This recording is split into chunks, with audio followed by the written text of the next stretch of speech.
మహిమ కలుగును గాక. ఈరోజు ఈ కార్యక్రమాన్ని ఆరంభించే ముందు ఒక మాట చదువుకొని ఈ కార్యక్రమాన్ని ఆరంభించుకుందాం.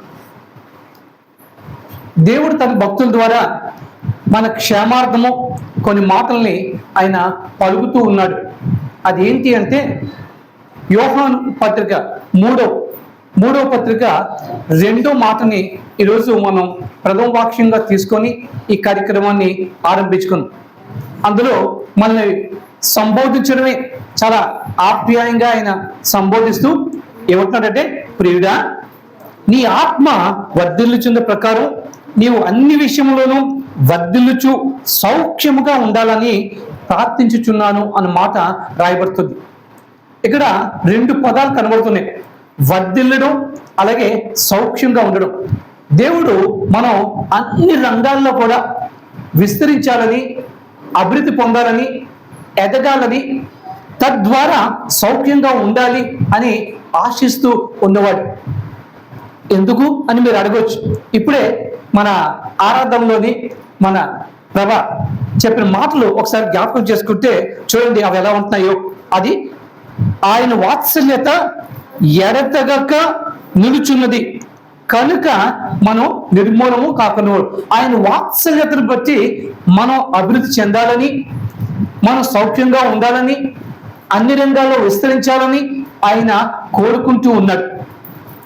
అనుదినము ఏమంటాడు, ఆయన వాత్సల్యత అలా ఉండడం కాదు, అనుదినము కూడా అది ఆ మాట మనం అర్థం చేసుకోవాలి. అనుదినము దేవుడు, అప్పుడు దేవుడు ఉన్నాడు, మనం కూడా అనేక దినాలుగా ఉన్నాం. కానీ ఆయన ఏమంటాడు, అనుదినము నూతనముగా ఆయనకు వాత్సల్యత పుడుతుంది. అంటే ప్రతి దినం కూడా ఒక నూతన వాత్సల్యంతో, నూతన ప్రేమతోటి, నూతన ఆప్యాయతతోటి దేవుడు మనల్ని పలకరించాలని, మన క్షేమాన్ని కోరుతూ మనల్ని ఆశీర్వదించాలని, మనల్ని అభివృద్ధి పరచాలని, మనం సౌఖ్యంగా ఉండాలి అని ఆయన తాపత్రయపడుతూ ఉన్నాడు. ఆయన యొక్క మనసుని మనం ఎరిగి ఆ రీతిగా మనం ఉన్నట్లయితే ఆయన ఆశించిన రీతిలో ఆ వృద్ధి చెందుతూ, ఆ సౌఖ్యాన్ని అనుభవిస్తూ, ఆయనలో ఆనందించే భాగ్యాన్ని మనకి కలుగుతుంది. క్రిందటి వారు ఏ వాక్యం విన్నారో ఎవరికైనా జ్ఞాపకం ఉందా? తెల్లమొహం వేశారు. మేలు చేయట గురించి మనం మాట్లాడుకున్నాం. మేలు చేయవాడు ఎవరున్నారు అని అనుకున్నప్పుడు ఆయన అంటున్నారు, నేనే మిమ్మల్ని ముదుగు వచ్చే వరకు ఎత్తుకున్న వాడిని, తల వెంట్రుకలు నెరిగే వరకు ఎత్తువాడిని, చంక పెట్టుకున్న వాడిని, మిమ్మల్ని నిర్మించిన వాడిని నేనే అని ఆయన చెబుతూ, నేను మిమ్మల్ని ఆ రీతిగా మేలు చేసేవాడిని అంటాడు. ఓకే, నేను మేలు చేస్తాను. నేను మేలు చేయడానికి గాను మీరేం చెయ్యాలి అనే విషయాలు క్రిందటి వారం మనం చూసుకున్నాం. ఒకటైనా గుర్తుందా? Yes, exactly. ఆయన మాట విని దాన్ని ఆచరణలో పెట్టాలి, ఆయన్ని ఆశ్రయించాలి, ఆయన మీదే ఆధారపడాలి. ఇలా మన కొన్ని మాటలు మనం జ్ఞాపకం చేసుకున్నాం. ఆ రీతిగా ఉండాలి అని తీర్మానం కూడా చేసుకున్నాం. అలాగే ఈ రోజు కూడా ఆయన ఏమంటే, మీరు వర్ధిల్లాలి. వర్ధిల్లుట అన్న మాటకి మన అందరి దృష్టిలో ఏంటంటే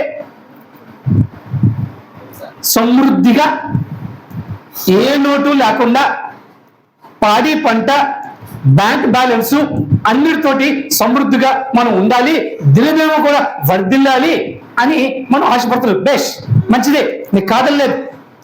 ధనం సమకూర్చుకోవద్దు అని అనలే. ఆ సమకూర్చుకోవడానికి మనం ఏ మార్గం అవలంబించాలో ఆ కిటుకు తెలిసి మనం సంపాదించుకుంటే చాలా మంచిది. దేవుడు కూడా దాన్ని ఏం చేస్తాడు, మెచ్చుకుంటాడు. ఈరోజు అదే మనం చూద్దాం. మన లోటు ఎక్కడుంది, మన లోపం ఎక్కడుంది, ఆ లోపాన్ని సరి చేసుకుని మనం ఆయన కోరిన రీతిలో మనం ఈ మార్గంలో కూడా మనం అభివృద్ధి చెందడానికి ఇది ఒక అవకాశమే. ఈ అవకాశాన్ని సద్వినియోగం చేసుకొని మనం ఆయన ఆశించిన రీతిగా వర్ధిల్లి సౌఖ్యంగా ఉండడానికి మనం ప్రయత్నం చేద్దాం. ఓకే, రైట్, చూద్దాం రండి. సామెతల గ్రంథము 11వ అధ్యాయము 24వ మాట ఏం రాయబడుతుందో ఒకసారి చూడగలరా? సామెతల గ్రంథము 11వ అధ్యాయంలో 24వ మాట. వెదజల్లి అభివృద్ధి పొందువారు కలలో తగిన దానికన్నా తక్కువ ఇచ్చి లేమికి వచ్చువారు కలరు. ఇక్కడ జ్ఞాని అయిన సొలొమోను ఈ మాట రాస్తున్నాడు. మనం అభివృద్ధి చెందకపోవడానికి కారణం ఏమిటో మొట్టమొదటిగా ఆయన చెప్తున్నాడు.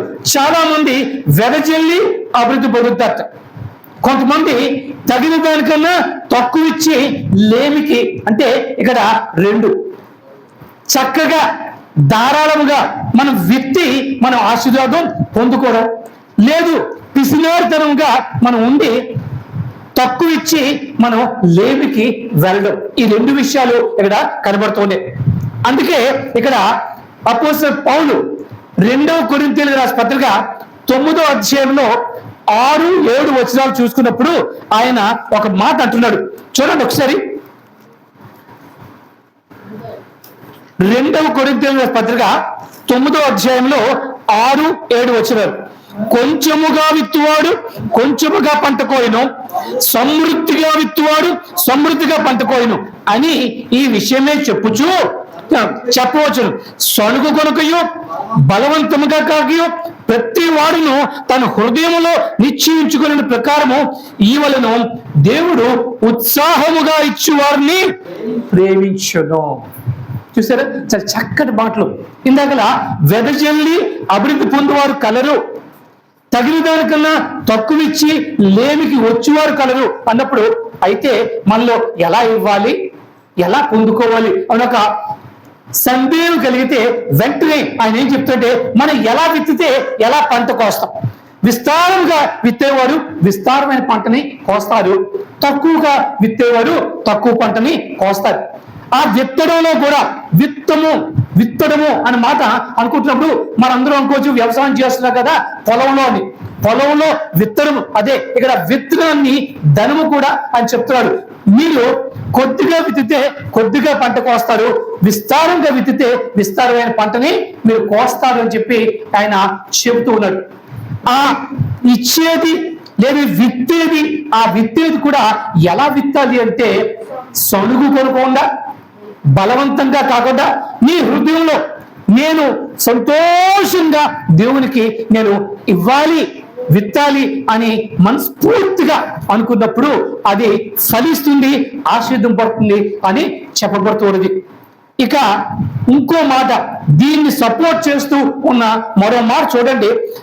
అపోస్తల కార్యాలు 20వ అధ్యాయము 35వ మాటలోని ఆ అపోస్తల పౌలే మరొక మాట చెప్తున్నాడు. అపోస్తల కార్యము 20వ అధ్యాయము 35వ మాటలో, పుచ్చుకొనుట కంటే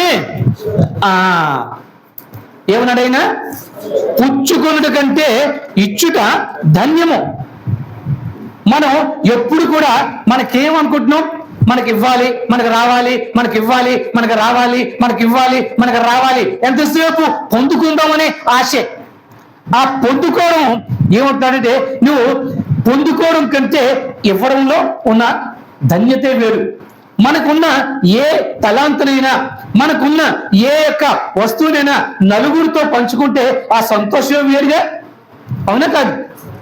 అలాగే ఇచ్చుట కంటే పుచ్చుకున్నటి కంటే ఇచ్చుట ధన్యము అని ఇక్కడ చెప్తున్నాడు. అయితే ఇవన్నీ కూడా మంచిదే, ఇవన్నీ కూడా దేని గురించి చెప్తున్నాడు, మనము వర్ధిల్లుతూ సౌఖ్యముగా ఉండి నిమిత్తము ఆయన చెబుతున్నాడు. అయితే మానవుడి యొక్క మనసు స్వభావము ఎలా ఉంది అన్నప్పుడు మలాకీ గ్రంథంలో ఆయన చెప్తున్నాడు.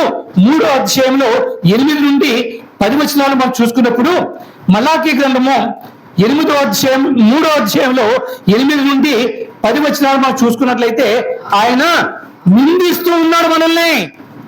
చూడండి అమ్మా, మలాకీ గ్రంథము 3వ అధ్యాయము 8. ఎస్, మానవుడు దేవుని యొద్ద దొంగిలునా, అయితే మీరు నా యొద్ద దొంగిలితిరి. దేని విషయంలో మేము నీ యొద్ద దొంగిలితమని మీరు అందరూ 10వ భాగము ప్రతిష్టార్పణలను ఇయ్యక దొంగిలించేది. చాలా మా ప్రస్తానికి అక్కడ చాలు. ఎంతో ప్రేమగా ఆయన చెప్తున్నాడు, మనం వర్ధిల్లాలి, సౌఖ్యంగా ఉండాలి అని. అలా వర్ధిల్లుతూ సౌఖ్యంగా ఉండాలి అంటే ఏం చేయాలో చెప్పాడు. ఏం చేయాలి? వెదజల్లి అభివృద్ధి పొందాలి. అలా చేయపోకుండా తగిన దానికన్నా తక్కువ ఇచ్చి మనం దేనికోసం లేబులు పడిపోతాం, అంటే పేదరికంలో పడిపోతాం. అంటే మనం ధనవంతులుగా అభివృద్ధికరంగా ఉండాలి అంటే విస్తారంగా మనం ఇచ్చి మనం అభివృద్ధి పొందడానికి అవకాశం ఉంటుంది.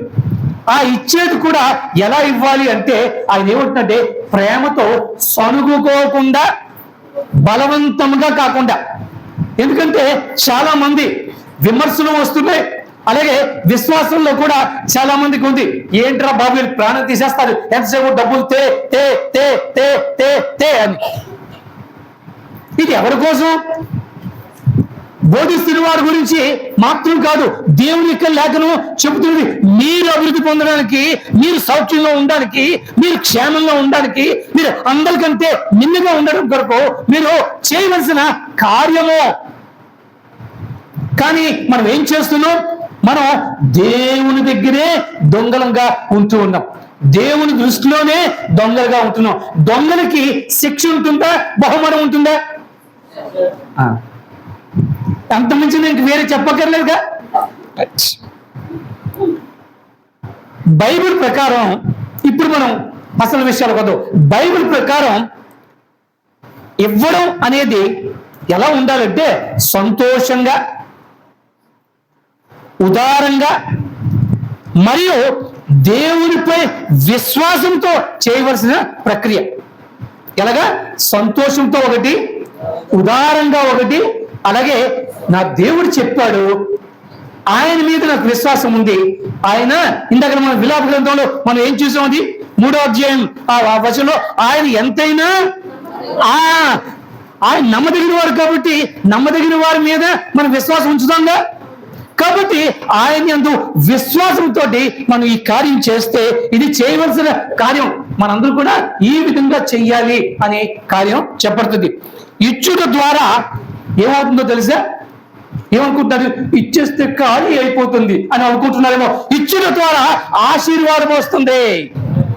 ఏంటి? ఇచ్చుట ద్వారా ఆశీర్వాదం వస్తుంది.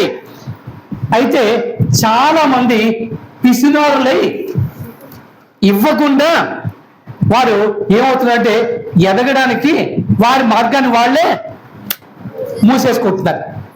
అవునా? కాబట్టి ఈ విషయంలో దేవుని యొక్క చిత్తం మన పక్షాన నెరవేరాలి అంటే మనం చేయాలి. ధర్మశాస్త్రంలో, పాత నిబంధన ధర్మశాస్త్రంలో ఈ ఆజ్ఞ దేవుడు ఇవన్నీ దృష్టిలో పెట్టుకొని ఆయన ఈ ఆజ్ఞనిచ్చాడు. కారణం మానవుల్లో దయ, ప్రేమ, క్షమ, ఒకరికొకరు షేర్ చేసుకుని ఈ యొక్క గుణ లక్షణాలు అంటే వాళ్ళు రావాలి అని. ఎందుకంటే దేవుడు ఆయన స్వరూపంలో మనం చేసుకున్నాడు, అంతేగా. అంటే మనం ఎలా ఉండాలి? ఆయన వలే ఉండాలి. ఆయనేమి చేతి పట్టుకొని మనకి ఇవ్వకుండా అలా అన్ని ఉంచాడు. మనల్ని నిర్మింపక ముందే మనకు కావలసినవన్నీ కూడా సమకూర్చి ఆయన మనల్ని నిర్మించి, ఇదిగో ఇవన్నీ మీవే అని చెప్పి ఆయన మనకి ఇచ్చినవాడు. ఆయన ఇవ్వడానికి ఆయన మొట్టమొదటి ఉండేవాడు. అటువంటి లక్షణంలో పుట్టిన మనం కూడా ఆ రీతిగా ఉండాలని ఆయన ధర్మశాస్త్ర గ్రంథంలో ఆయన ఆజ్ఞని పెట్టాడు. తన యొక్క 12 వంశాలు, గోత్రాలు వారికి బాగా పంచి ఇచ్చేటప్పుడు 11 గోత్రాలకి పంచి ఇచ్చి ఒక గోత్రానికి ఇవ్వలేదు. ఇవ్వక ఏం చెప్పంటే మీకు నేనే ఆధారము అన్నాడు. ఆ ఆధారం ఎలా అంటే దేవుడు పైనుంచి మూటల్లో వేసేస్తాడనా? నో. ఈ 11 గోత్రాలు కూడా వారి వారి యొక్క సంపాదనలో, ఆదాయంలో 10 వంతు తీసుకొచ్చి ఈ గోత్రాన్ని పోషించాలి.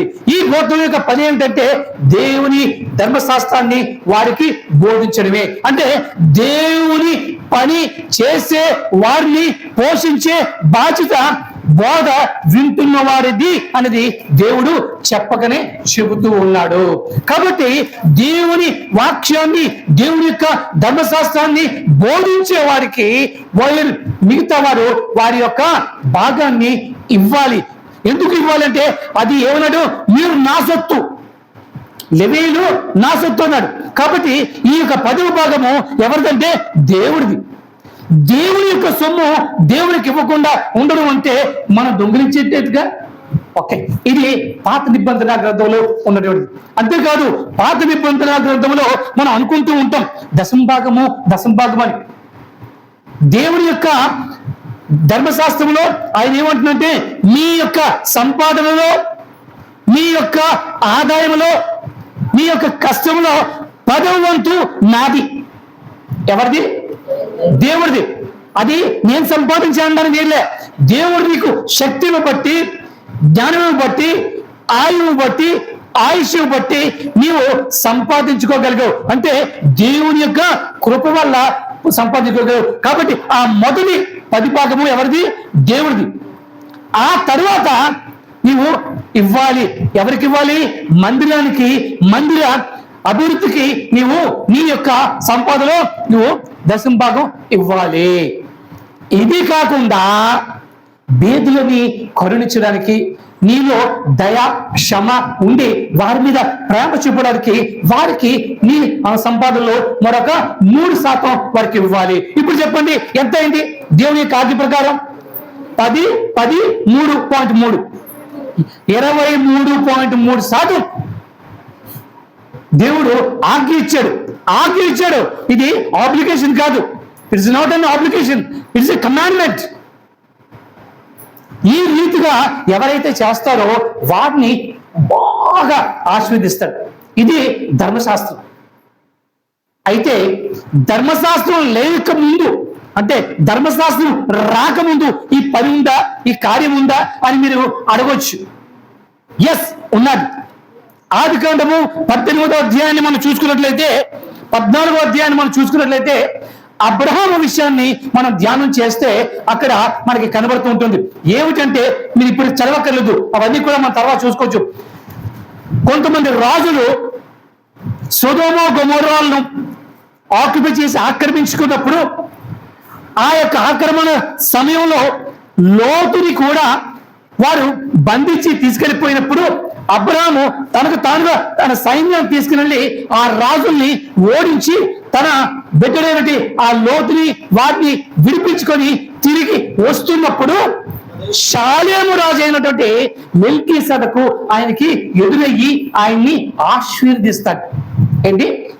షాలేము రాజు అయినటువంటి మెల్కీసెదెకు ఆయనకి ఎదురుపడి ఆయన్ని ఆశీర్వదిస్తే మేలు పొందారుగా, ఆశీర్వాదంగా వెంటనే తను సంపాదించిన ఆ సంపదలో మొదటి 10 భాగాన్ని ఆయనకి కానుకగా ఇచ్చాడు అని ఎప్పుడో పాత నిబంధన గ్రంథంలో ధర్మశాస్త్రము రాకముందు ఆయన ఇచ్చాడు. అంటే ఈ గుణం ఎక్కడి నుంచి వచ్చింది? ఆయన మనస్సాక్షి. దేవుడు నాకు ఈ శక్తిని ఇచ్చాడు, దేవుడు నాకు ఈ బలాన్ని ఇచ్చాడు, దేవుడు ఈ యొక్క జయించే ఆ యొక్క ప్రణాళిక నాకు ఇచ్చాడు. కాబట్టి నేను దేవునికి కృతజ్ఞత చెల్లించాలి అనే ఉద్దేశంతో ఆనాడు ధర్మశాస్త్రం లేకముందే ఆయన 10వ భాగాన్ని మెల్కీసెదెకు, షాలోము రాజు నుండి ఆ యొక్క మెల్కీసెదెక్కి ఆయన ఇచ్చినాడు. ఎందుకు ఇచ్చాడు? రాజుకి ఇచ్చాడా అని మీరు అడగచ్చు. ఆయన రాజు ప్లస్ యాజకుడు. జాగ్రత్త వినండి, మెల్కీసెదెకు కేవలం రాజు మాత్రమే కాదు, ఆయన రాజు యాజకుడు. రాజు దృష్టితో ఇవ్వలే, ఆయన యాజకుడు, దేవుని దాసుడు, దేవుని పంపగా వచ్చి నన్ను దీవించాడు అని చెప్పి ఆయన ఏం చేశాడంటే ఆ యొక్క భాగాన్ని ఆయనకిచ్చి ఆయన తృప్తిపరిచాడని చెప్పి ధర్మశాస్త్రం రాకముందు, ధర్మశాస్త్రం లేకముందు ఆయన ఇచ్చాడంటే ధర్మశాస్త్రం వచ్చి ఆజ్ఞ ఇచ్చిన తర్వాత మనం ఏం చేయాలి ఒకసారి మనం ఆలోచన చేసుకోవాలి. ఓకే, అక్కడికి అది అయిపోయింది. ఏమండి, మనం ఆ ముందు కాలంలోనూ లేవు, ధర్మశాస్త్ర కాలంలో లేవు, ఇప్పుడు కొత్త నిబంధన కాలంలోకి వచ్చాం. కొత్త నిబంధన కాలంలో 10వ భాగం గురించి ఎక్కడా చెప్పలేదు కదా, అందు గురించి దీని గురించి మనం పెద్దగా పట్టించుకోవాల్సిన అవసరం లేదు అని అనుకోవచ్చు. కాబట్టి మాకేం తోస్తే ఇస్తాం, లేదంటే మానేస్తాం అని అనుకోవచ్చు.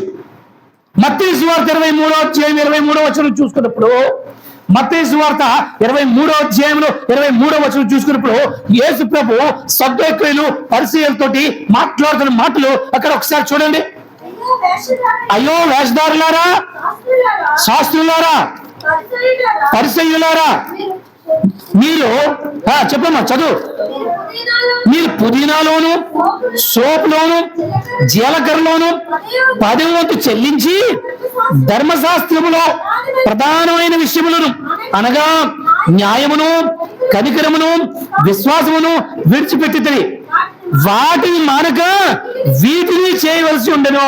చూసారా, శాస్త్రులు, పరిసయ్యులు, సద్దూకయ్యులు వాళ్ళు ఏం చేసేవారంటే ధర్మశాస్త్ర ప్రకారం ఆజ్ఞ ఇచ్చారు కదా అని వారి యొక్క సంపాదనలో ఆ రోజు, ఎందుకంటే ఇక్కడ జీలకర్ర, సోపు ఇవన్నీ ఉంటారు, ఏమిటి అని మీరు అడగచ్చు. అప్పుడు మనకు రోకలు లేవుగా, డబ్బులు లేవుగా, వ్యాపారం కావచ్చు ఏదైనా కూడా బార్టర్ సిస్టమ్ లో ఉండేది. అంటే వస్తువు ఇచ్చి వస్తువు తెచ్చుకోవడం. కాబట్టి వారు పంటలు పండించుకునేవారు. ఈ యొక్క సోపు గాని, జీలకర్ర గాని, పుదీనా గాని వీరు పండించుకునేవారు. ఈ పంటలోని వారు దశం భాగం ఇది దేవుడిది అని ఇచ్చేవారు. ఇచ్చేసి మేము దేవుడికి ఇచ్చేసాం అని గర్వించి వారు అక్కడితోటి అయిపోయింది అని అనుకుని ఏదైతే ఇంకా చేయవలసి ఉందో అది మానేశారట. ఏది మానేశారు? కనికరం చూడడం, న్యాయంగా విచారించడం, ఇవన్నీ కూడా వదిలేశారట. అందుగురించి యేసు ప్రభు వార్త ఏమంటుందంటే మీరు వాటిని మానక వీటిని కూడా చేయండి. అంటే ఆ దశమ భాగం అందులో వచ్చిందా లేదా? అంటే వాటిని చేయాలి, వీటిని చేయాలి. ఇది నూతన నిబంధనలు లేదా? చాలా మంది అంటారు నూతన నిబంధనలో 10% గురించి ఎక్కడా లేదండి. ఇది చాలదు, వాటిని మానక వీటిని కూడా చేయాలి అని చెప్పి ఆయన ఇస్తూ ఉన్నాడు. అందుకే ఆ ఇచ్చే విషయంలో కూడా ఆయన ఇందాక మనం చూసామే 2 కొరింథీయులకు రాసిన పత్రిక 9వ అధ్యాయంలో 6-7 వచనాలు ఎలా ఇవ్వాలట? విత్తువాడు విస్తారంగా విత్తాలి. ఇంకా కాదు, ఇంకో మాట రాయబడుతుంది, మీరు అదిని దాన్ని కుదించి అంత అంటే అంతలాగా ఇవ్వాలి, అంతే తప్ప వెట్టిగా ఏదో ఇవ్వాలి కదా అని ఇవ్వడం కాదు. అలా ఇస్తే దేవుడు స్వీకరించడు. ఏమిటంటే దేవుడు ఏమన్నా భిక్షగాడా నువ్వు ఏది ఇస్తా తీసుకోవడానికి? ఆయన ఆజ్ఞ. మీరు ఎలా ఇవ్వాలి? సంతోషంతో ఇవ్వాలి. అదించి కుదిరించి అంటే దాన్ని అంటే శ్రేష్టమైనది ఇవ్వాలి అని చెప్పి ఆయన చెబుతూ ఉన్నాడు. కాబట్టి ఇవ్వడం, అలా ఎవరైతే హృదయపూర్వకంగా దేవుడికి ఇస్తాడో వారిని దేవుడు ఏం చేస్తాడా? ప్రేమిస్తాడు. ప్రేమించేవాడు వదిలేస్తాడా? ప్రేమ ఎక్కువగా ఉంటే మనం ఏం చేస్తాం? ఏది అడిగితే అది ఇస్తాడు. అవునా కాదు? అలాగే దేవుడు మనం ప్రేమిస్తున్నాడంటే అప్పుడు మన ప్రతి అవసరతని తీరుస్తాడు. అందుకే అంటున్నాడు వర్ధిల్లింపజేస్తాడు, సౌఖ్యంగా ఉండజేస్తాడు. కాబట్టి ఈ యొక్క వర్ధిల్లుతో సౌఖ్యంగా ఉండాలి అంటే మనం ఎలా ఇవ్వాలంటే ఆయనకి ఈ విధంగా ఇవ్వాలి అని చెప్పబడుతుంది. ఒకవేళ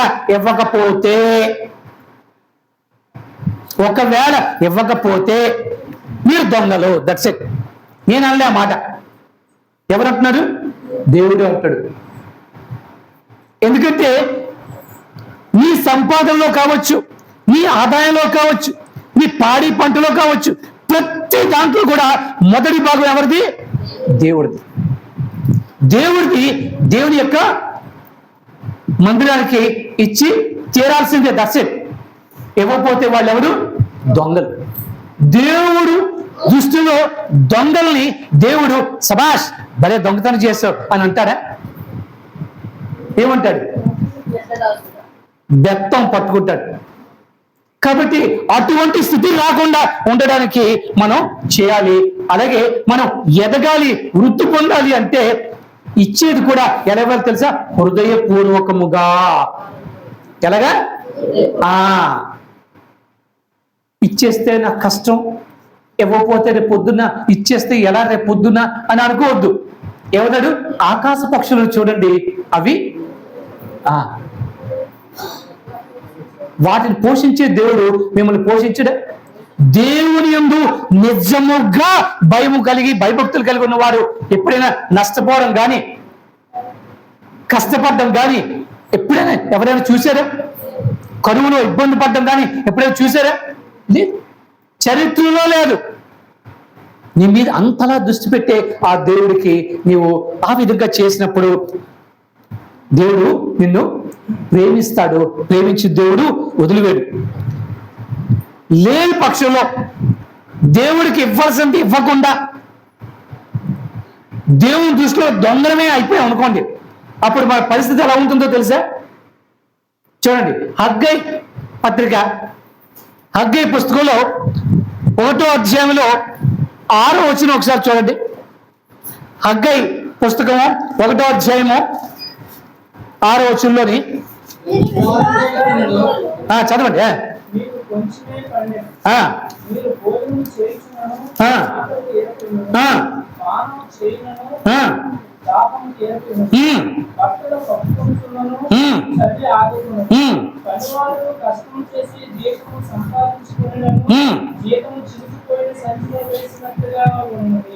చూసారా, మనం ఎంత కష్టపడి ఎంత సంపాదించి అన్ని కూడా దేవునికి ఇవ్వాల్సిన దేవునికి ఇవ్వకుండా దొంగలం అయిపోతే ఏమవుతుందో తెలుసా?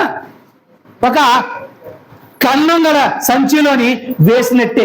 ఎంత సంపాదించినా నయా పైసా మిగలదు. ఎప్పుడు తెల్లారితే ఇస్తావా ఇస్తావా ఇస్తావా అని అప్పుడు పరిగెట్టేవాళ్ళే. అవునా కాదు? దేవుడు మనల్ని ఎలా ఉంచాలంటే మనం అప్పిచ్చేవారుగా ఉండాలి కానీ అప్పు పుచ్చుకునేవారుగా ఉండకూడదని. అలా ఉండాలి అంటే మనం ఏం చేయాలి? దేవుని యొక్క ఆజ్ఞని మనం 100కి 100 పాళ్ళు మనం పాటించాలి. దేవుని ప్రేమిస్తున్నాం అంటున్నాం, అవునా కాదా? మనందరూ కూడా ఎంతమంది దేవుని ప్రేమిస్తున్నారు? ఒకసారి చేతులు ఎత్తండి. దేవుని ప్రేమిస్తున్నారా? ప్రేమ అంటే ఏంటి? గట్టిగా పట్టుకొని ముద్రాడమా? కాదు. ప్రేమించడం అంటే ఆజ్ఞని పాటించడం. ఆజ్ఞని ఎవరైతే పాటించలేదో వాళ్ళు ప్రేమించట్లేదు. జస్ట్ అంతే, మనకి కళ్ళు తొడుపులాగే మాట్లాడుతున్నారు. దేవుని ప్రేమించేవాడు దేవుని ఆజ్ఞని పాటించాలి. వారే దేవుని ప్రేమకి అర్హులు. అందుకే చెప్పడుతుంది. ఈ విషయాలన్నీ కూడా నేనేదో సాధారణంగా మీ అందరూ నాకు ఇచ్చేస్తారు అని నేను చెప్పట్లే. బైబిల్ గ్రంథంలోని కొన్ని ఉదాహరణలు కూడా మనకు ఉన్నాయి. మొదటి రాజుల గ్రంథము 17వ అధ్యాయాన్ని చదువుకుని ఇప్పుడేం చదవక్కర్లే, నేను దానికి చెప్తాను. 17వ అధ్యాయంలో మనం చూసుకున్నప్పుడు ఏలియా కాలంలో మహాకరువు వచ్చింది, అవునా? ఆ కరువు సమయంలో దేవుడు ఏలియాని వదిలేశాడా? ఎలా పోషించాడు? కాకుల ద్వారా ఆహారాన్ని మాంసాన్ని ఇచ్చి పోషించేవాడు. ఓకే, కాకుల ద్వారా పోషించిన తర్వాత అయిపోయింది. కాకులు తెచ్చే మాంసం తింటూ ఆ వాగులో నీరు తాగుతూ ఆయన ఆ కరువు సమయంలో ఆయన తన జీవనాన్ని కొనసాగించాడు. ఆ తర్వాత దేవుని దూత ఏం చెప్పిందంటే, ఇదిగో ఇక్కడ నీ పని అయిపోయింది, లేచి నువ్వు సారేపోతు అని ఊరికి వెళ్ళు. ఆ సారేపతు ఊరికి వెళ్ళు అన్నప్పుడు ఆ సారేపతు ఊరికి వెళ్ళినప్పుడు అక్కడ ఒక విధవరాలు అన్న విషయం రాయబడుతుంది. పేరు రాయలే, విధవరాలు. ఆమె ఏం చెప్పింది? అక్కడ కూడా మహాకరువు, ఎక్కడ తినడానికి తిండి లేని పరిస్థితి. ఆ విధవరాలు ఇంట్లో కూడా కొంచెం పిండి కొంచెం నూనె మాత్రం ఉందిట. ఆమె ఏం చేసిందంటే అలాగా వెళ్ళి పుల్లలు ఏరుకోవడానికి తను వెళ్ళింది. పుల్లలు ఏరుకోవడానికి వెళ్ళి తన ఉద్దేశం ఏంటంటే ఆ పుల్లలు ఏరుకొని తెచ్చుకొని పొయ్యి మీద ఆ యొక్క పిండితో ఆ నూనెతో ఓ 2 అప్పాలు అవుతాయి. ఆ 2 అప్పాలు ఆ పూటకు తిని తర్వాత ఏమైతే అవుతుంది చనిపోవడం అనే ఒక నిర్ణయంతో తను అడవికి వెళ్ళి పొలం ఏరుకుంటున్న సమయంలో ఏలియా ఆమెకి కనబడి, అమ్మా నువ్వు ఏం చేస్తున్నావు అని అడిగితే, అయ్యా కరువు ఈ విధంగా ఉంది, మా ఇంట్లో ఈ మాత్రమే ఉంది, కాబట్టి ఏంటంటే నాకున్న ఆ పిండితోటి ఒక 2 అప్పాలు అవుతాయి, ఆ 2 చేసుకొని నేను నా బిడ్డలు తిని చనిపోదాం అని చెప్పి అనుకుని పొలం ఏరుకుంటున్నాను అంటే, ఓహో అలాగా, అయితే ఓ పని చెయ్యి, నువ్వు ఎలాగా ఇంటికి వెళ్ళి అప్పాలు చేస్తావు కదా, చేసిన అప్పులో మొదటి అప్పు తీసుకొచ్చి నాకు ఇయ్యి అన్నట్టు. లేదమ్మా, కరెంట్ టోటల్ లేదు.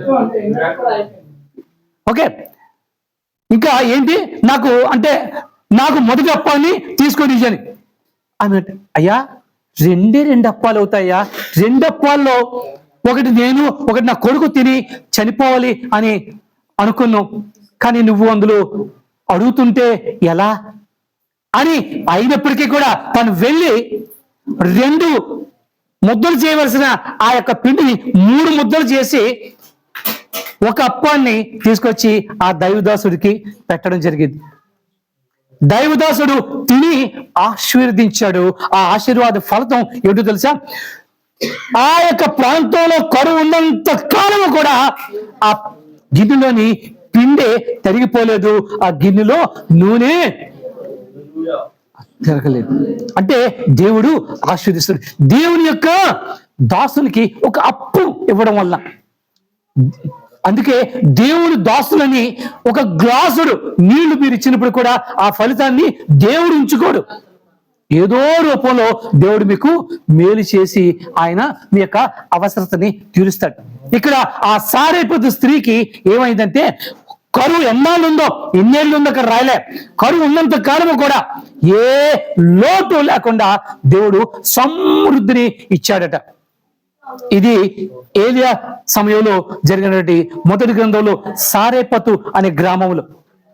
ఇక ఎలీషా సమయానికి వచ్చినప్పుడు 2వ రాజుల గ్రంథం చూసుకున్నప్పుడు, 2వ రాజుల గ్రంథము అక్కడ 4వ అధ్యాయం మనం చూసుకున్నప్పుడు అక్కడ కూడా ఆయన చెబుతూ ఉంటాడు. అక్కడ ఒక గనురాలు అనే ఒక ఆవిడ గురించి చెప్పాడు. షునేమీరాలు అనే ఒక గనురాలు, పేరు రాయలేదు.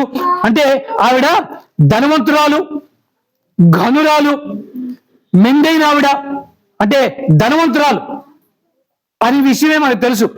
ఆమె దగ్గరే ఏమైందంటే, ఆ యొక్క పట్టణం గుండా ఈ ఎలీషా ఎప్పుడు కూడా రాజుగారి దగ్గరికి వెళ్తూ ఉండేవాడు. ఎవరు వెళ్తూ ఉండేవారు? ఎలీషా రాజుగారి దగ్గరికి మంత్రాలు చెప్పడానికి. ఎందుకంటే ఆ కాలంలో రాజుగారికి సలహాలు ఇవ్వాలన్నా, దేవుని విషయాలు చెప్పాలన్నా, మంచి చెడుల విచక్షణ జ్ఞానంతో నేర్పాలన్నా, నడపాలన్నా వారికి ఈ ప్రవక్తలు ఈ కార్యాలు చేసేవారు. కాబట్టి దేవుడితో మంత్రాలు జరుపు నిమిత్తము ఆయన వెళ్తూ ఉండేవాడు. ఎలా వెళ్తూ ఉండాడు? ఈ మార్గంలో వీరి ఊరి నుంచి వెళ్తున్నప్పుడు ఈమె చూసిందిట, ఈయన దైవం దాసులా ఉన్నాడు, ఒక ప్రవక్తలా ఉన్నాడు. ఈయన రోజు దేవుని దగ్గర, అంటే రాజుగారి దగ్గరికి వెళ్తున్నాడు. ఈయనకి మనం ఏమైనా అలిసి వెళ్తున్నాడు కదా, కొంచెం ఏమైనా మేలు చేస్తే బాగుంటుంది అని తన భర్తతో చెప్పింది. అయ్యా ఇదిగో మన ఊరి నుంచి, మన ఇంటి నుంచి ఒక భక్తుడు, ఒక దేవుని యొక్క ప్రవక్త ఆయన వెళ్తూ ఉన్నాడు. కాబట్టి ఆయన మార్గ మధ్యలో కాస్త సేద తీర్చుకోవడానికి మనకి ఇంటికి భోజనాన్ని పిలిచి ఆయనకి ఆతిథ్యం ఇస్తే కొంచెం బాగుంటుందేమో, మనకు కూడా మేలుకరంగా ఉంటుందేమో అని భర్త చెప్తే, సరే నీ ఇష్టం ఉన్నప్పుడు ఆమె పరుగులు వెళ్ళి ఆ ప్రవక్త చెప్తున్నది, అయ్యా మీరు ఈ మార్గాన్ని వెళ్ళడం నేను ఎప్పుడు చూస్తున్నాను, వెళ్ళే మార్గం ఇంకా దూరమైన మార్గం, కాబట్టి మీరు ఇక్కడికి వచ్చి మా ఆతిథ్యం స్వీకరించి మీరు వెళ్ళండి. ఆయన ఆ మార్గాన్ని వెళ్ళేప్పుడు అల్లా కూడా అక్కడ ఆతిథ్యం తీసుకొని వెళ్తూ ఉండేవాడు. ఆతిథ్యం తీసుకున్న తర్వాత చాలా మందికి నడుము మార్చడం కొంచెం అలవాటుగా, అవునా కదా? అప్పుడు ఆ భార్య తనంతటా భర్తతోటి, అయ్యా ఆయనకి ఆతిథ్యం వస్తున్నాం మంచిదే, ఆయన కొంచెం నడుము మార్చడానికి లేదా కొంచెం విశ్రాంతి తీసుకోవడానికి మన మేడ మీద ఒక గది వేసి ఆయనకి అది ఇస్తే ఎంత బాగుంటుంది అన్నప్పుడు, సరే నీ ఇష్టం. అలాగా వారు ఆ ప్రవక్త నిమిత్తము మేడ మీద ఒక గదిని వేసి, ఆ గదిలో మంచము, ఒక బల్ల, ఒక దీపం పెట్టుకునే పీఠాన్ని వాళ్ళు ఏర్పాటు చేసి అన్నారట, అయ్యా మీరు ఈ వస్తువు సమయంలో మీరు భోంచేసి ఆతిథ్యం స్వీకరించి కొంచెం సేపు ఇక్కడ విశ్రాంతి తీసుకొని తర్వాత వెళ్ళండి అని చెప్పడం. ఆ విధంగా ఆయన చేయడం జరుగుతూ, ఇన్ని మేలు చేసిందే ఈవిడికి నేను ఏమైనా మేలు చేయకపోతే అది నాకు ఎందుకో మంచిది కాదు అని ఎలీషా తన దగ్గర ఉన్నటువంటి అసిస్టెంట్ గెహజీని అడిగట, వారికి ఏం కొదువు ఉందో అడిగిరా, ఆ కొదువుని మనం తీరుద్దాం. అప్పుడు గెహాజీ అంటట, అయ్యా వారికి సర్వ సంపదలు ఉన్నాయి, అన్నీ ఉన్నాయి, కానీ వారికి సంతానం లేదు. ఏం లేదు? సంతానం లేదు అన్నప్పుడు ఆమెను పిలు అన్నట్టు. ఆమె వచ్చినప్పుడు, అమ్మా వచ్చే ఏడాది నీ ఒళ్ళో బిడ్డ ఉంటాడు అనేటప్పుడు ఆమె నువ్వు ప్రవక్త అయ్యావు కానీ నాతో అపహాస్యం చేయకండి అన్నది. నువ్వు ప్రవక్త అయ్యావు కానీ నాతో అపహాస్యం చేయొద్దు. కారణం ఏంటంటే నాలో స్త్రీ తత్వం ఉడిగిపోయింది. మా ఆయన కూడా ఇంకా పనికిరాని వాడు. ఇటువంటి స్టేజ్ లో నువ్వు మాట్లాడి అది నెరవేరిపోతే అది నీకు అవమానం. కాబట్టి అపహాస్యం చేయకు నా జీవితాన్ని అని ఆమె చెప్పినప్పుడు సీరియస్ గా చెప్పట, నెక్స్ట్ ఇయర్ నేను వచ్చేసరికల్లా నీ ఒళ్ళో బిడ్డడు ఉంటాడు. That's it. అలాగే దేవుని యొక్క మహాకృప అసాధ్యాన్ని సుసాధ్యం చేసే విధంగా ఆమె బిడ్డని కని తను ఆ విధంగా ఆశీర్వాదం పొందింది. అయితే ఒకసారి ఏమైంది, తనకి ఆ పిల్లాడు పెరిగి పెద్దోడయ్యాడు, అంటే కొంచెం పెరుగుతూ ఉన్నాడు. తండ్రితో పాటు పొలానికి వెళ్ళినప్పుడు తండ్రితో అన్నాడు, నాకు తలనొప్పి వచ్చేస్తున్నది. అప్పుడు ఆయన అన్నట్ట, తీసుకెళ్లి వాళ్ళ అమ్మకి అప్ప చెప్పండి అనే అంటే ఇంటికి తీసుకొచ్చేసరికల్లా ఆ పిల్లాడు ఏమయ్యాడు? చనిపోయాడు. చనిపోతే ఆమె ఏ మారు మాట్లాడలేదు. తిన్నగా ఆ పిల్లని తీసుకెళ్ళి ఏ ప్రవక్తకి ఏ మేడ మీద అయితే గది ఇచ్చి, మంచం ఇచ్చి, బల్లిచ్చి, పేటిచ్చి ఉంచిందో తిన్న తీసుకెళ్ళి ఆ మంచం మీద పడుకోబెట్టి వచ్చిందిట. నేనేం అడిగానా? నాకు ఇచ్చావు, నాకు ఈ పరిస్థితి ఎందుకు అన్నట్టుగా చూశాడు. ఆ బిడ్డ చనిపోయి ఉన్నాడు. ఆ యొక్క ప్రవక్త తన మీద పడుకొని తన యొక్క వాయువుని ఆ బిడ్డడికి ఊది దాన్ని బ్రతికించిన సన్నివేశం మనకి ఎలీషా గ్రంథం, ఈ ఎలీషా ద్వారా జరిగే ఈ గ్రంథంలో కనబడుతుంది. అంటే దేవుడు ఆశీర్వాదం ఇస్తే అది నష్టపోనివ్వడు, ఆశీర్వాదం ఇస్తాడు, అది సమృద్ధిగా ఇస్తాడు. కాబట్టి ఈ విషయాలు మనం గుర్తు తెచ్చుకొని ఈ యొక్క ఉపమానాలు మనం తెలుసుకొని మనం జాగ్రత్తగా దేవుని ఆజ్ఞని పాటించడం మనం నేర్చుకోవాలి. ఈ విధంగా ఇది బైబిల్లో మనకి ఇవ్వబడినటువంటి విషయాలు. అంతేకాదు, ఎవరికి ఇవ్వాలి అని మీకు సందేహం రావచ్చు. అంతే కదా, దేవుడికి అంటే దేవుడికి తీస్తే తీసుకుంటారా ఏంటి, లేదంటే ఇలా నైవేద్యం పెట్టి మళ్ళీ మనం తీసుకుందామా అంటే ఎలాగా? అది కాదు. తిమోతి గ్రంథము 1 తిమోతి 5:17 అనే విషయాలు ఒకసారి చూడండి. 1 తిమోతి గ్రంథము 5వ అధ్యాయము 17వ వచనం. బాగుగా పాలన చేయి పెద్దలను విశేషముగా వాక్యము అందును ఉపదేశమందును ప్రయాసపడు వారిని రెట్టింపు సన్మానమునకు పాత్రులుగా చేయవలెను. ఇంకా తర్వాత ఏముంది? ఇందుకు రాయబడే పాత నిబంధనలో రాయబడిన మాట ఏంటంటే, నూర్చిడి ఎద్దు మూతికి చిక్కము వేయవద్దు. నేను శుక్రవారం దినాన్న ఈ మాట మనం పంచుకున్నాం. గానుగ ఆడుతున్నప్పుడు గానుగ ఆ భారం దేని మీద ఉంటుంది? ఎద్దు మీద, అవునా కదా? దాని మూతి కట్టేసి దాన్ని బలవంతం పెడితే అది సంతోషంగా తిరగలదా? మనకు కావాల్సిన రాబడిని ఇవ్వగలదా? దానికి మనం అవకాశం ఇవ్వాలి తినడానికి.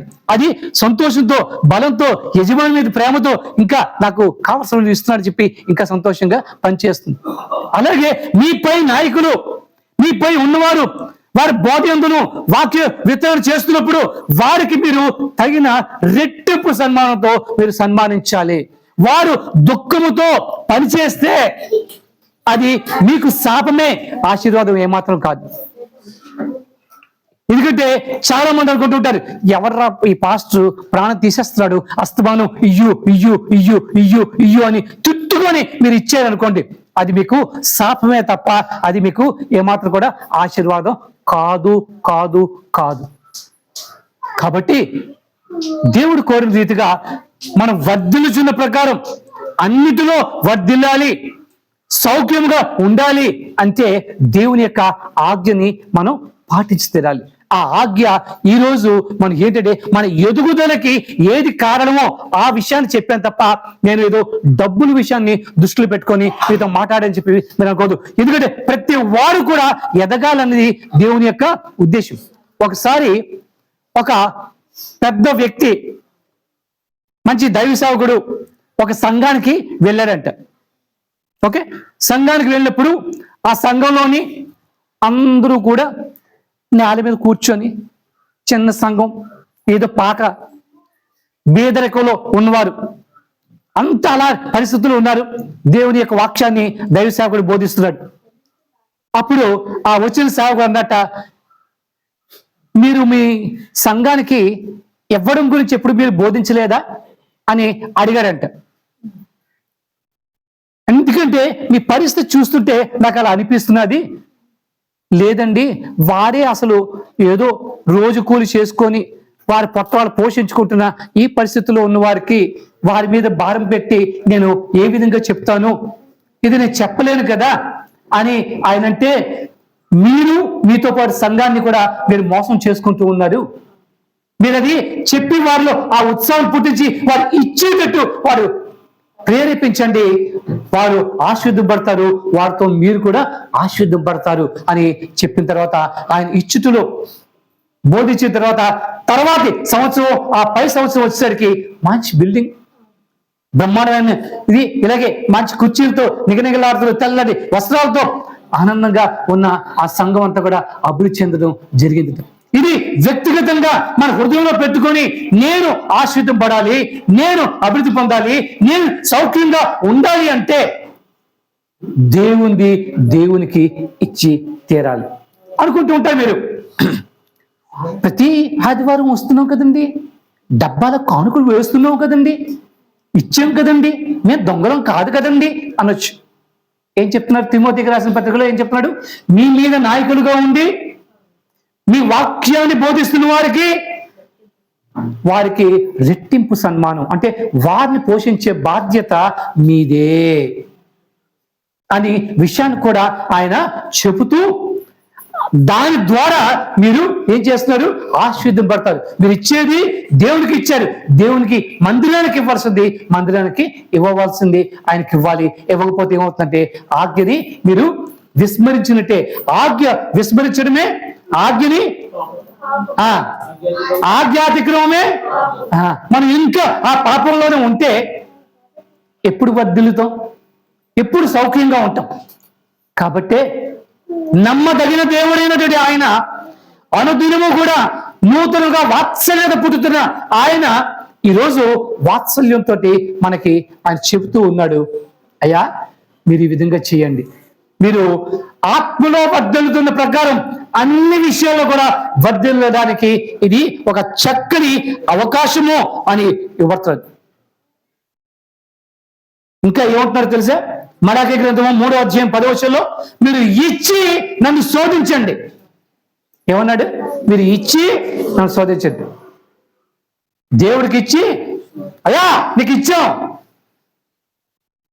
అని ఆయన్ని గట్టిగా అడిగే ధైర్యం తెచ్చుకోమొట్టాడు. ఆయనకి ఇస్తే ఆయన ఎలా ఇస్తాడ? 30 దింతలుగా, 60 దింతలుగా, 100 దింతలుగా. మనందరికీ అనుభవే. మంచి ఫలాలు కలిగిన మామిడి పళ్ళు బాగా విస్తారంగా పండాలి అని మామిడి చెట్టు వేసినప్పుడు ఒక గంపడు మామిడి పళ్ళు వేస్తామా, లేదా ఒక టంక వేస్తామా? ఒక టంక వేస్తాంగా. ఆ ఒక టంక మొక్కై మానై చెట్టై ఫలించి నువ్వు ఒకటే వేసావు కదా, ఒకటే ఇస్తా అంటుందే, ఇస్తుందా లేదు? ఇదే మనకి సాదృశ్యం. మీరు కొద్దిగా విత్తితే దేవుడు 30 దింతలుగా, 60 దింతలుగా, 100 దింతలుగా దేవుడు ఆశీర్వదిస్తాడు. ఆ ఇచ్చేది వీళ్ళు ప్రాణం తీసేస్తున్నారు రా బాబు అని అనుకోకుండా సంతోషముతో ఎంత ఇవ్వాలని చెప్పి అనలే, నీ హృదయానికి సంతోషం కలిగించే రీతిగా తృణమో పణమో అన్నారు. మన హైందవ భాషలో చెప్తారు, దేవుని దగ్గరికి వచ్చేవారు ఒట్టి చేతులతో రాకూడదుగా, ఉన్నాయా లేదా? ఇవన్నీ కూడా అనుభవించి వచ్చిన వారమే.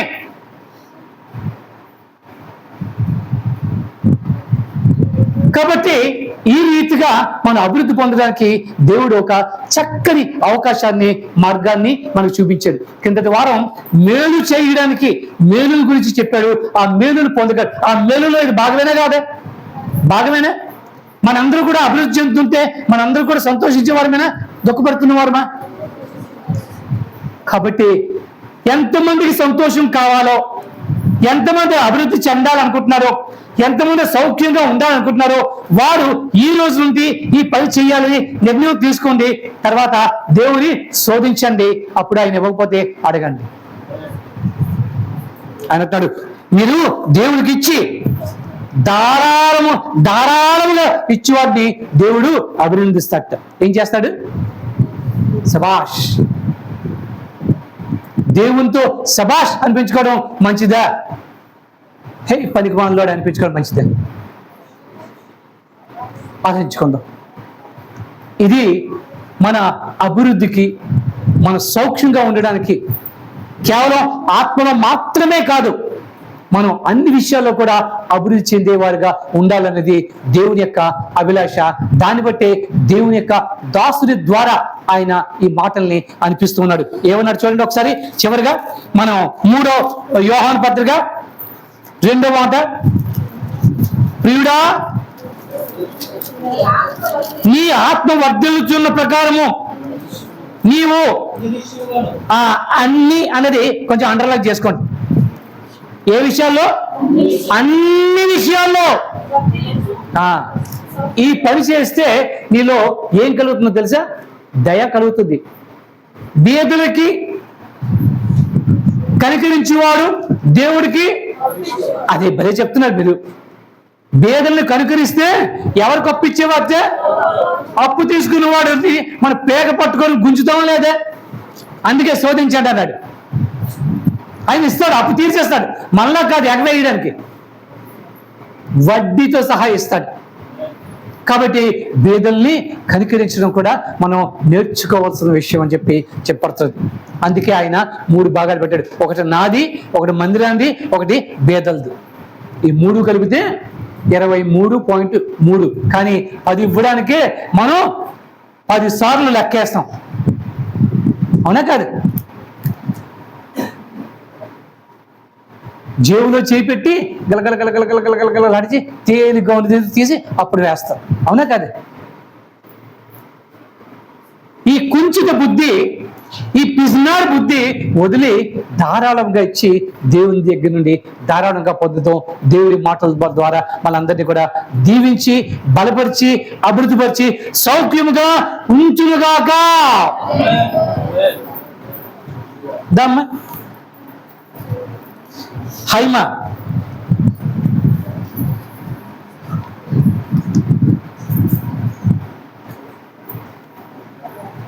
సత్యం చూసుకోమ్మా.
స్వర్గంగా సంతోషంగాను బలవంతంగా కాక ఇష్టపూర్వకంగా అయ్యా ఇచ్చి శోధించమన్నావు. అప్పుడు ఆకాశం నుండి పట్టుచారులుగా నేను వద్దులు నేను ఆశీర్వదిస్తున్నాను, ఇచ్చి నేను ఆశీర్వదించినప్పుడు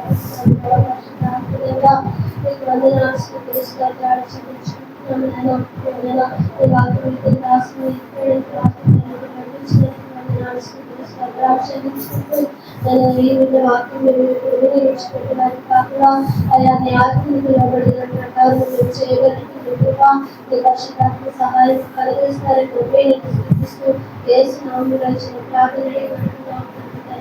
ఆమేన్ ఆమేన్. ఈ సమయంలో అందరూ కూడా లేచి నిలబడితే కానుకలు సమర్పించు.